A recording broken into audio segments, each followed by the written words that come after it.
Olá pessoal, meu nome é Sodré Neto e me mandaram essa pergunta: qual parte da teoria de Darwin estava incorreta?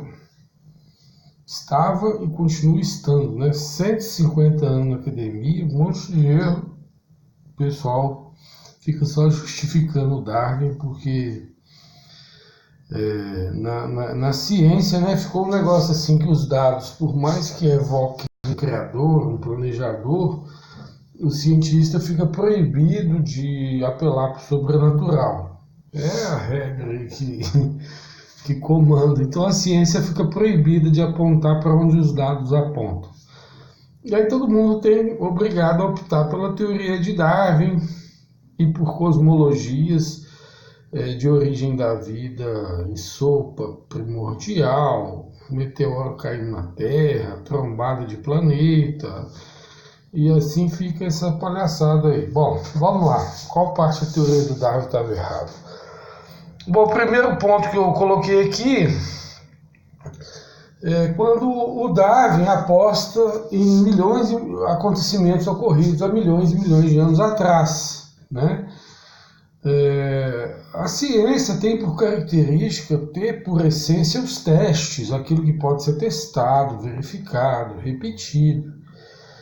Mas, dentro da ciência, quando o assunto é meio longe do teste, aí fica fazendo deduções em cima de alguns pouquinhos testes. E aí se faz muitas afirmações em cima de deduções muito frágeis, né?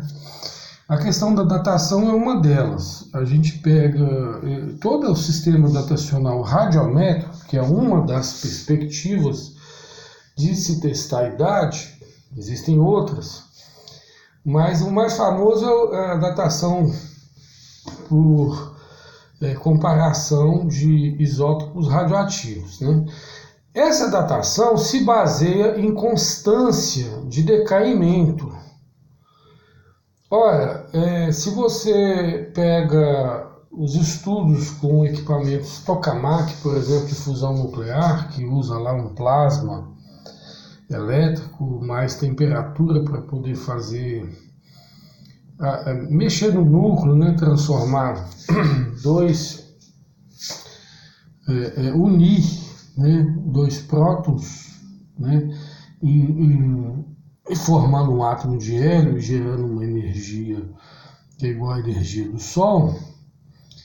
Então, essas máquinas demonstram que o plasma mais temperatura gera perturbação no núcleo e olha, isso aí usando amperagens, né, baixas em relação ao que pode ocorrer. Para formar o plasma você precisa de amperagem alta, né? Diferencial de carga e amperagem alta. Ou seja, usando amperagens relativamente à queda de um bólido baixa, você consegue fabricar uma máquina de tokamak. Aí quando você começa a calcular os efeitos piezoelétrico, plasma, som, temperatura imediata da queda de um bólido, não precisa ser um bólido grande não, pode ser um bólido médio, você já vê a possibilidade de aceleração dos elétrons a tal ponto de atingir e perturbar núcleos atômicos, arrancando nêutrons. Logo, essa base datacional do darwinismo, da geocronologia e tal, ela não existe, ela já existiu quando a ignorância existia na ciência em relação ao que pode afetar o núcleo, mas agora com as experiências e teorias da tokamak falando que a aceleração de partícula pode mexer no núcleo, já era. O Darwin errou em confiar nessas datações já da sua época, né? Apesar que existiam datações lá com a velocidade da luz, que é constante, mas também depois descobriu que a velocidade da luz não é mais constante, né? Que os 3 primeiros minutos do Big Bang foi o universo quase todo se formou de forma que houve uma velocidade de partículas eletromagnéticas trilhões de vezes a velocidade da luz. Então, quer dizer, a luz não é mais constante também. Então, quer dizer, datação, essas datações assim, queridinhas pelo darwinismo. Bom, o que mais? Aqui eu coloco dois, ele fica cruzando essas respostas que eu fiz foi no Quora, viu? Um software que tem. Aí na 2 eu coloquei que ele fica cruzando todo mundo, porque o Darwin na época lá, né? Ele percebeu que faltavam os elos perdidos, né? Entre uma forma de vida e outra. Aí ele falou que o dever dos paleontólogos é achar os elos perdidos. Esses elos perdidos nunca existiu. Os criacionistas ficaram falando mal dos darwinistas sobre esse assunto.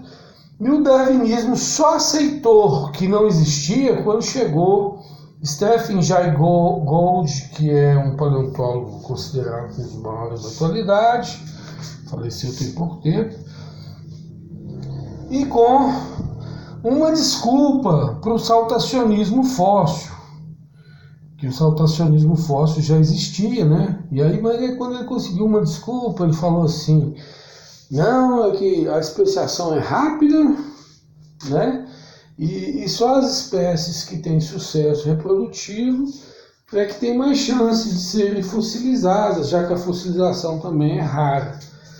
E aí ele estabeleceu o pontualismo, né, tal, fóssil, biológico, fóssil e tal.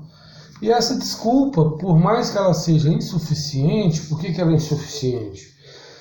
Porque você tem aí mesmo no modelo histórico darwinista dos milhões de anos, você tem momentos ali que ocorrem catástrofe, que enterra todo mundo junto, tem extinção em massa e tal, e catástrofe que enterra todo mundo junto. Enterraria os de sucesso reprodutivos, os variados, quer dizer, uma variabilidade igual tem hoje, né? Você tem uma variabilidade imensa hoje, então essa desculpa do pontualismo é insuficiente. Inclusive eu fiz aí um apanhado de uns 30 artigos tentando justificar esse paradoxo aí da estase morfológica. Um condena o outro como insuficiente. É um festival de desculpa, uma condenando a outra. Mas quando o Darwin apostou no lago primordial, o lago quente que ele falou, sopa morna, né? Depois veio o Oparinho Miller falando de sopa primordial.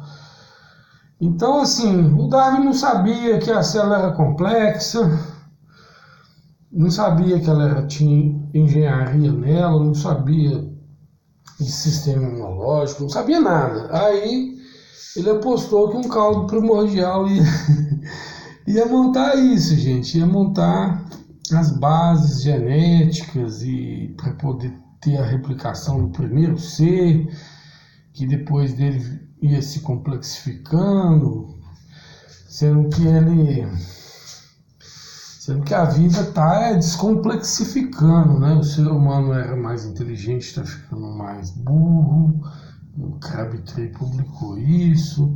Os animais, você pode olhar na natureza, as espécies mães eram mais complexas que as posteriores, né? Então ele apostou numa tendência que uma coisa bem simplona aconteceu e daquilo ali pôde vir complexificando, né? Nada disso foi provado, nada disso foi evidenciado, então tá aí, essa baboseira aí. 4. Quando ele desfez dos geólogos pais da geologia e aposta no advogado chamado Lyell, que defendia uniformismo. Uniformismo, tipo assim, o que ocorre hoje sempre aconteceu no passado. E ele foi defender uniformismo justamente na geologia. Você olha aí as pedras espedaçadas na terra, essas montanhas gigantescas. Não se repete esses cenários hoje. No entanto, o Darwin se escorou no Lyell que defendia essa baboseira. ainda desprezou os pais da geologia que defendiam catastrofismo. Na sexta edição, eu li lá no finalzinho ele falando, apesar dos... Eu sei que todo mundo discorda de mim, eu vou pelo Laio, né? 5. Quando cita e despreza a alternativa na época corrente entre os biólogos de ter havido espécies originais dando origem à diversidade, o que foi confirmado nos fósseis que tem padrão de surgimento repentino de arquétipos em favor da ancestralidade totalmente comum, que nunca foi confirmado nos fósseis. Então os fósseis surgem prontos, o que se harmoniza com a ideia de complexidade redutível que defende que para o ser vivo sobreviver ele precisa do sistema dele completo, né? Se estiver faltando uma parte ele não sobrevive bem. E os fósseis confirmam isso, surgiu tudo pronto, dando harmonia com a ideia da época de Darwin lá de que houve espécies originais, das quais derivariam as diversidades, né? E se modificariam, se adaptando. Podia até a seleção natural selecionar os que se adaptaram, quer dizer, selecionar os sobreviventes que sobreviveram, né? Uma coisa redundante. Mas então, aí... E aí então, aí ele apostou nisso, apostou que não existia espécies originais, e sim um tronco único de todos os clados se relacionando. Isso foi um erro terrível, né? Outra forma de demonstrar esse erro, vou falar mais na frente, eu acho, se eu lembrar aqui. Bom, 6. Quando ele mesmo percebendo a repetição de formas fósseis, estase morfológica, né? Tudo parado morfologicamente, sem muita variação. Isso aí eu posso falar mais um pouco, eu publiquei um artigo, esses 6 aí de referência aí no meu artigo. E repetição de mesmas formas fósseis só se daria mediante sepultamento de populações, né? Só populações inteiras sendo sepultadas poderia preservar a repetição. Mas mesmo Darwin percebendo isso, já na época dele, né? Eu falo já na época dele, que em 1944, Simpson publicou uma meta-análise, eu acho que com 58 estudos, demonstrando que 71% dos fósseis estão repetidos da mesma forma, chamado paradoxo da estase morfológica. Depois Gold, em 1984, repete uma análise dos trabalhos de Simpson, confirmando, elogiando, porque favorecia o pontualismo, que ele estava tentando justificar. E surge Benton, em 2009 também já, publica sobre esse 71%, demonstrando que realmente está tudo repetido ali, né? E isso só condiz, harmoniza com a ideia de catastrofismo, não harmoniza com a ideia de fósseis, amostras fósseis intercaladas por milhões de anos. Quando ele desprezou centenas de artigos, relatos antigos, né? Porque os antigos é que sabem o que aconteceu na antiguidade, né? Não é nós moderninhos que vamos saber mais do que eles. E você desprezar a Bíblia, vamos dizer, até que vá lá, né?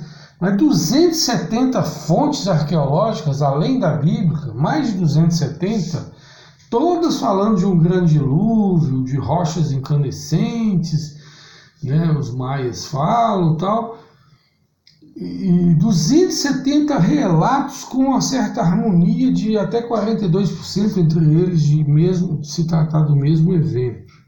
Foi desprezado por Darwin, né? Porque estava na moda, naquela época o iluminismo tinha acabado de ocorrer, né? Acabado não, tinha uns 50 anos que tinha ocorrido a Revolução Francesa. O mundo estava, tipo assim, antirreligioso. Como está até hoje a academia, né? O mundo acadêmico é bem antirreligioso. Tem preconceito e birrinha de Deus, né? E substituiu o criacionismo, o darwinismo e tal. Então é inimigo, né? Igual times rivais. Aí você tem... O mundo estava vivendo esse antirreligiosismo, anticlericalismo, né? Muita gente confunde laicismo com anticlericalismo, né?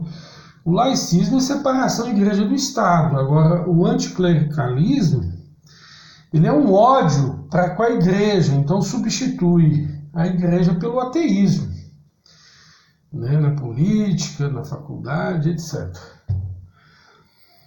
8. Quando desprezou a lógica filosófica, epistemológica, teológica, né? Teologia, que fala, do relojoeiro de Paley, que é do design inteligente, aí, com mais de 1000 artigos científicos publicados tanto nas revistas seculares quanto em revistas mais independentes, né?